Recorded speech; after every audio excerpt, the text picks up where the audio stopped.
floor is yours. So, good evening, everyone. Really, it's heartwarming to be received with such a warm welcome. It's weird. It's a bit odd because where are we? In the time of genocide, who am I? Just one voice who has been speaking loudly of genocide, and yeah, and it's somewhat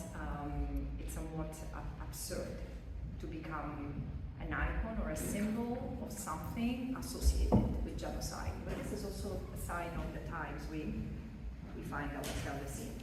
I'm really happy, honored to be speaking before you tonight, and invited here by faculty and students from the University of Greenwich, and particularly Professor Richard White. Thank you so much for all your efforts in putting this together. And my wonderful team, Melissa and Teresa, without whom I wouldn't be standing right now in front of you. Given the work I was forced to take on this year, becoming a reluctant chronicle of an unfolding genocide, I feel compelled to acknowledge and offer my respect to all victims of genocides, past and present. This last year, I found myself traveling into settler colonial heartlands, Australia, Aotearoa, New Zealand, and just this past 2 weeks in the United States and Canada, the land that indigenous people call Tartara. But it's all the more important right now to be here in Europe, the place from where colonialism sprouted and around the world. We have a lot of people online, they're asking to see you a bit better. So. Of course. The place from which colonialism sprouted for 500 years. So, especially here in Greenwich, where ships set sail to conquer lands that were inhabited by other people, by other nations, where they still struggle for true nation-to-nation recognition. As Palestine now reminds us so vividly, the truth of the violence of what settler colonialism is before our eyes. It is no surprise to me that the countries that are among Israel's staunchest allies are those who were responsible for colonialism and settler colonialism. Certainly, the ongoing struggle of indigenous people like the Palestinians would be less challenging if institutions like this one, universities, places where knowledge is created and disseminated, were more committed to address our colonial past, beginning by confronting the colonial amnesia that affects many of them and many of us in turn. And while no discipline is innocent when it comes to our colonial past, legal studies stand out for a sense of denial. Addressing this amnesia and the legacy of colonialism has naturally become part of my work as a lawyer, as a human rights lawyer, and as an independent expert of the United Nations. In this role, from the very beginning, I tried to strive for impartiality, a virtue that is often misunderstood, becoming a contentious aspect of my role in particular. Impartiality cannot be reduced to a pompous name for indifference or an elegant name for ignorance. Instead, it is an obligation to investigate and establish facts objectively, studying them against the applicable international legal framework. And then, once the analysis is made, which is my responsibility, my task is not to be equidistant between victims and perpetrators. My job is to insist on measures to restore legality, to undo injustice, and to prevent further abuses. And given the gravity of the moment and the role I have, I'm forced to stand up fiercely for justice and expose the truth that in this case, the State of Israel and its acolytes are trying to bury with any possible means in Palestine and, as you can see, in Europe. The controversy is bringing forward justice in a world that remains profoundly unjust. It is indicative of the precipice we find ourselves at as a global community. The international system and its integrity faces collapse. I remind you, though, that it is us in the West who have most benefited from the peace and stability that the post-World War II order has brought, that the united system has brought. It is us who will miss it the most when it's completely undone. We do, however, still have a choice. This is why I urge us all to embrace the knowledge of our collective past, however uncomfortable, however painful, and confront its legacy and the struggle, both in Palestine and in the UK. I note that this country is still to acknowledge and take responsibility for its colonial past, including in Palestine. The United Kingdom has a foundational responsibility in the dispossession of the Palestinians. The Balfour Declaration of 1917, issued by the UK Foreign Secretary Sir Arthur Balfour, has planted the seeds of the Nakba, promising the creation of a Jewish state in Palestine, while denying the Palestinian people, the non-Jewish people in the land, the right of self-determination. This was solidified in international law through the issuance of the British Mandate over Palestine.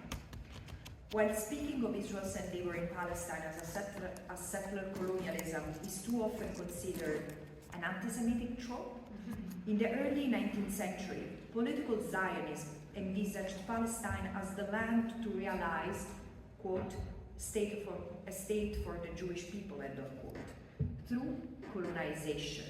The term colonization, widely and confidently used among the founding fathers of political Zionism first and then Israel, Theodor Herzl, Chaim Weizmann, and Zev Jabotinsky, was not coincidental. Colonialism was the normative mantra of European nations and leaders, and it was Jabotinsky who, in 1923, referred to the Zionist project in Palestine as colonization that cannot, quote, be carried on without the consent of the native population, end of quote. As the Jewish scholar and Holocaust survivor Raphael Lemkin identified, genocide is intrinsic to the process of settler colonialism, and it involves the destruction of one people or more people to accommodate another. This brings me to the core of the two most recent reports I've produced this year: Anatomy of Genocide, that I presented to the Human Rights Council in March this year, and Genocide as Colonial Erasure, that I presented 2 weeks ago at the General Assembly.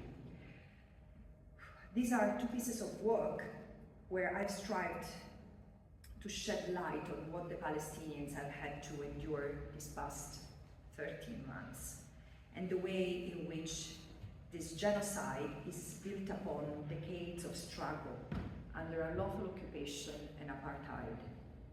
Genocide is a crime of a particular kind, and it's particularly insidious, both to commit and to prove. But what distinguishes it from other international crimes, it's its special intent, the mens rea, the dolus specialis, to carry out a bigger crime throughout other crimes. The targeting of the Palestinian group to destroy them as a group as such is the core of this genocide. When assessing intent, the special characteristic of genocide, the intent to destroy, and when assessing it as state intent, not just matter of one individual, we must remember that genocide is a process, not a single act, which includes a plurality of acts and actors. So the key is the singular thread of intent that runs through the collective conduct, the collective endeavor. In March 2024, I had already concluded that there were reasonable grounds to believe that Israel had committed at least 3 acts of genocide: killing members of the group, causing serious bodily or mental harm to members of the group, and deliberately inflicting on the group conditions of life calculated to bring about its physical destruction in whole or in part. I've not been the only voice denouncing it, because as of mid-October 2023, it was about 30 UN independent experts of the United Nations, including myself, denouncing first that there was a risk of genocide, and then a serious risk of genocide, and within 3 weeks, we recognized that there was a genocide unfolding. And by January, the International Court of Justice had identified a plausible risk of irreparable harm to the Palestinian rights under the Genocide Convention, which means recognizing the plausibility of a genocide, and issued provisional measures to stop it. Israeli genocide scholars in their own domains have also issued similar urgent warnings across this time span. And all of them are genocide scholars, like Professor Ras Segal, Professor Omar Bartov, Professor Amos Goldberg.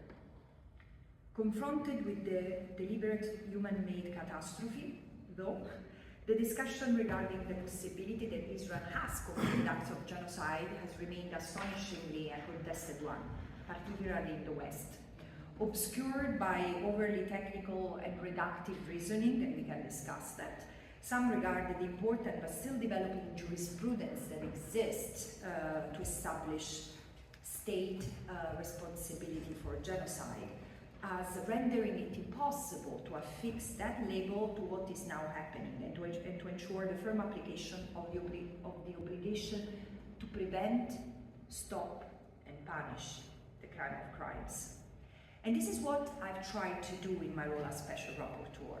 I felt duty-bound to address, lest the possibility of future accountability be denied to the Palestinian people again. Hence, my second report takes a step back to illuminate the broader context, to urge all those trying to understand the gravity of this crime not to miss the forest for the trees, because I often say, we cannot look for the genocidal intent with a magnifier. Of course there are war crimes, of course there are crimes against humanity, but if we take a step back and look at the ensemble, everything that has been done and why it has been done, here we see the genocidal mindset, the genocidal intent.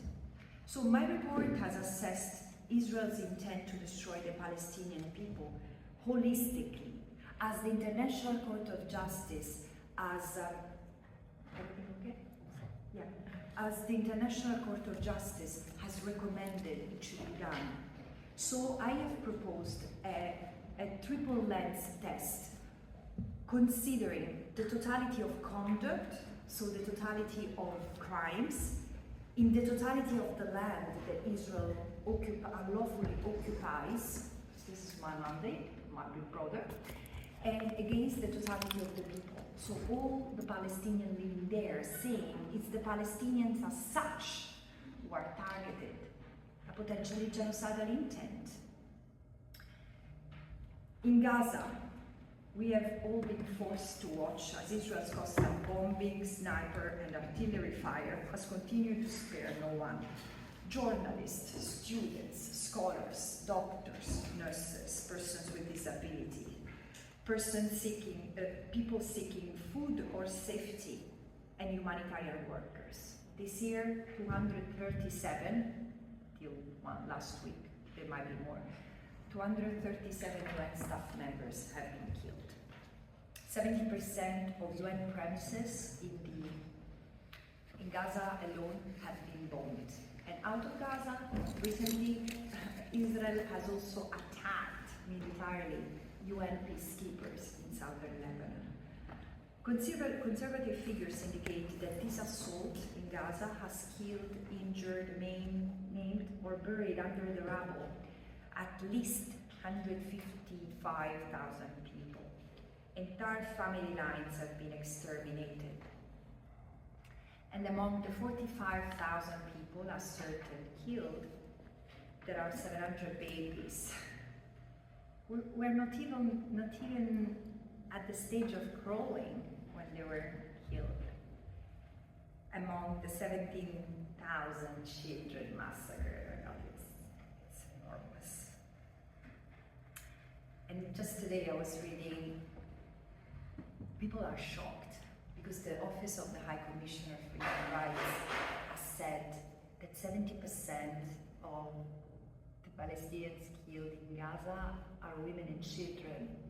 And now journalists start asking, how is possible? Has anyone bothered to read my report of March this year? Because this was the ratio. 70% of people killed in Gaza have been women and children. And you know why? Because this is the demographic of Gaza. And we cannot assume that the 30% were all combatants and there was a military necessity to kill them. I mean, then we will talk about that, but all the rules of international humanitarian law, the rules that apply in situation of armed conflict, assuming that this was an armed conflict, have been leveled to the ground. After 13 months, Gaza, as you can see from satellite imagery, is a wasteland of rubble, garbage, and human remains, where survivors hold on to life amid widespread deprivation and disease. The Palestinians trapped there have experienced a level of violence not seen anywhere else this century. They have nothing to return to, and this is all by design. And still, as we speak, Israel is intensifying this onslaught. The violence, meanwhile, has clearly metastasized to other parts of the occupied Palestinian territory, more significantly the West Bank, where clear patterns are replicating from Gaza. Since October 7, the rate at which Palestinians have been killed has increased tenfold of the previous 20 years, which were very violent anyway. This year, in the West Bank, 768 Palestinians have been killed, including 167 children. And this is a fifth of all children that Israel has executed in the West Bank since the year 2000, when the UN started to count figures. And who are those who were killed by Israel in the West Bank? Academics, human rights defenders, children, doctors, nurses. No one has been spared. Many of them have been arbitrarily swept up and incarcerated in a campaign of mass arrest and detention, arbitrary detention, now facing deprivation, torture, into squalid conditions without charge and trial.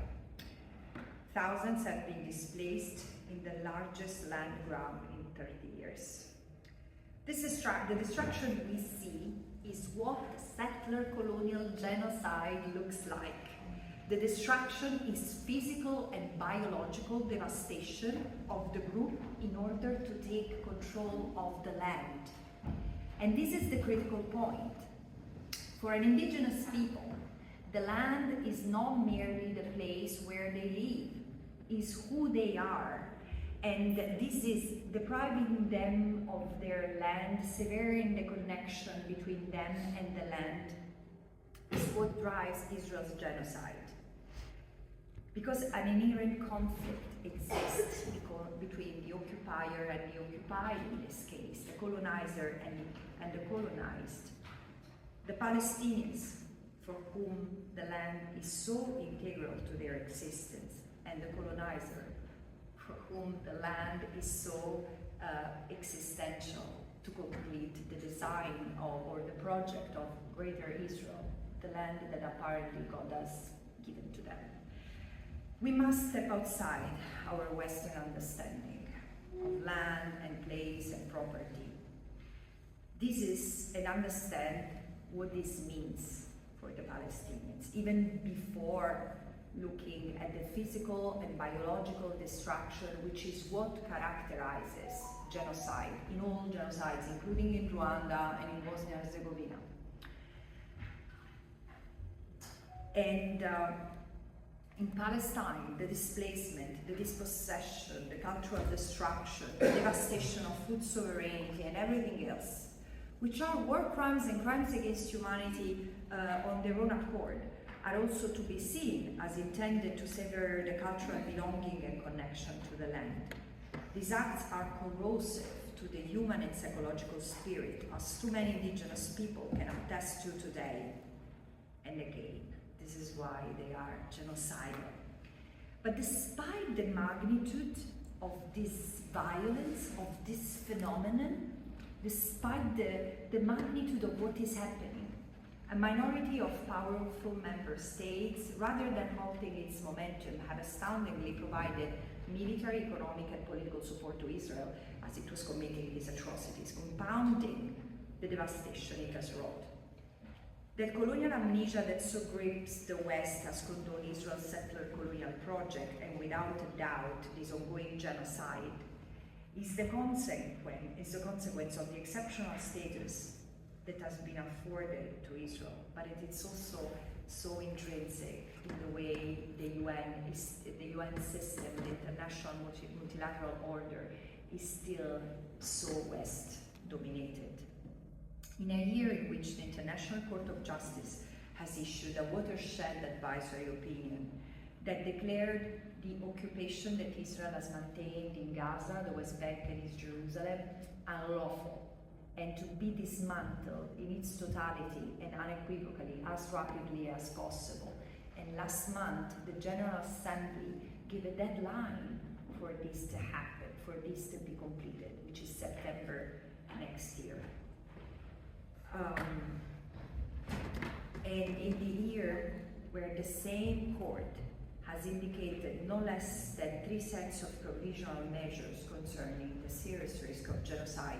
Why risk? Because the court has not looked into the merit, into the evidence, as the South Africa legal team, the Nicaragua legal team, and myself have done.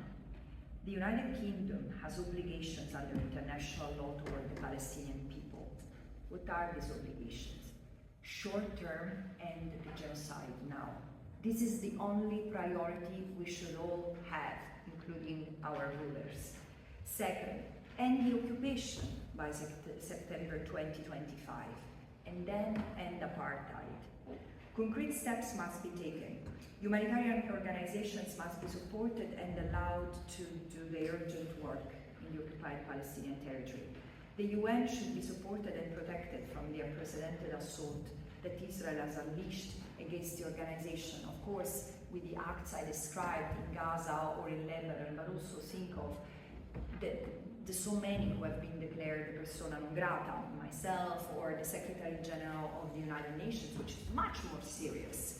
And everyone has been attacked, accused of anti-Semitism or of supporting terrorism. The General Assembly, the Human Rights Council, the International Criminal Court, and the organizations operating on the ground. Last week, the Israeli parliament even passed a series of laws that ban UNRWA, the largest UN agency in the occupied Palestinian territory, and in fact in the Middle East, to operate in the occupied Palestinian territory. By saying that UNRWA is banned from operating in Israel, but you cannot work in the occupied Palestinian territory without interacting with Israelis. So this is de facto the end of UNRWA's operations if this is not stopped. At the time where UNRWA is more critical than ever, and not for reasons of mere symbolism, but because UNRWA has schools, UNRWA has food distribution centers, UNRWA has clinics, UNRWA provides work to 13,000 employees in Gaza alone. And all the more, Palestinians displaced during this genocide and all genocide survivors must be given proper and urgent protection. All armed export licenses must be cancelled. All of them. Transparency, direct and indirect transfers is an imperative. The set of agreement that this country has with Israel, including the 2030 roadmap and the free trade agreement, should be under urgent review. British citizens serving in the Israeli army or British citizens living as settlers in the occupied Palestinian territory must be held accountable for their possible crimes. So too must companies, British companies, that are profiting from the unlawful occupation and this genocide, including banks and pension funds. There is a need for accountability that starts here. Drawing from the work of an intellectual giant, Palestinian scholar Edward Said, we must confront what is an endemic problem in the West, which is connected to the legacy of colonization and imperialism.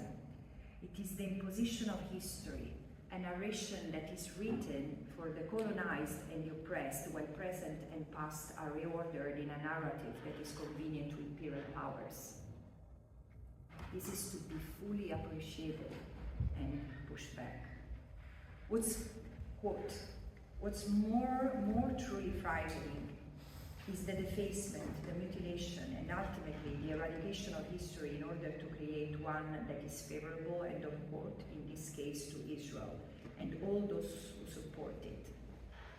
We have to speak accurately and coherently in calling this for what it is, a genocide, premised upon decades of unlawful occupation, dispossession of the Palestinians, and apartheid. And we must act accordingly.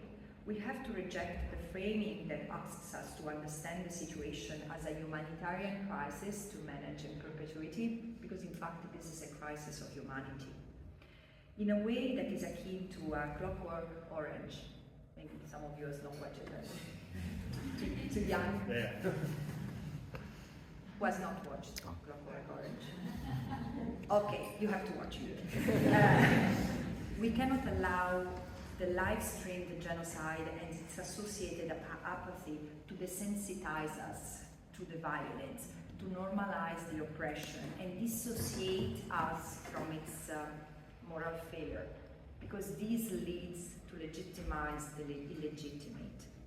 We cannot allow to be clockworked into a conditioned acceptance of the unthinkable. And as again Said himself said, quote, humanism is the only, and I would go as far as saying the final resistance we have against the inhumane practices and injustices that disfigure human history, end of quote. And here, I do want to acknowledge that it has been really the young people that have spoken truth to power, more than anyone else, more than myself this year. The student-led encampments were sprung as a movement that germinated in campuses across the globe, from the US. And it is the students who have risked and are risking their future to take a stand where too few would. The students gave to the Palestinians a rare sense of being truly seen, of their struggle being heard, of the possibility amidst incredible suffering that the humanity was understood and it was shared. And while its action would have not happened but for the courage of the Palestinians themselves, who have been forced by circumstances to be the truth tellers of their own unfolding tragedy, it must be acknowledged that it's the young people who are the ones who have so readily understood the interconnectedness of various struggles. Social justice, environmental justice, the end of colonization and apartheid in Palestine. And this stands in stark contrast to responses given by our institutions in power, whether it is political leadership in the West, but also to many states in the global South, or the academic institutions that equip young people with the knowledge to mold our collective futures.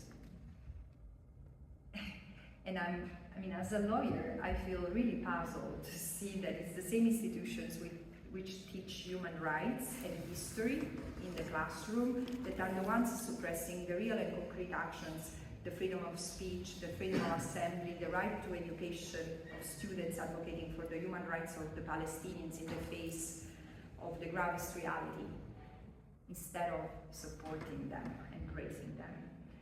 So I urge all of us who cannot tolerate anymore the slaughter of innocent civilians, the butchering of so many children, to continue to resist with this, to become fiercer, while always staying peaceful in the face of adversity and provocation, We must set the bar higher to make our demands more concrete, and not just for the universities, but also to make sure that your voices are heard and acted upon by political leaders. Because in the face of such cruelty and injustice, the one that the Palestinians are experiencing under occupation, tortured, murdered, maimed, or forced to bear witness from the fragments of the exile, we must actively resist disengaging and dissociating ourselves, becoming passive witnesses to suffering on our faults, and being clockwork into acceptance. We must internalize the words of Italian Holocaust survivor Criminology, who warned us that the root of this colossal suffering was the rejection of human solidarity, the obtuse and cynical indifference to the suffering of others, the abdication of the intellect and of moral sense to the principle of authority, and above all, at the root of everything, a sweeping tide of cowardice, a colossal cowardice which masks itself as warring virtue, love of country, or faith in an idea. This is what we have to reject, and I urge you to reignite the butterfly effect that swept from university campuses this year throughout the world. Because alone we are frail as wings of a butterfly, but if we start flapping our wings in unison, together we will make a storm, and make justice be our storm.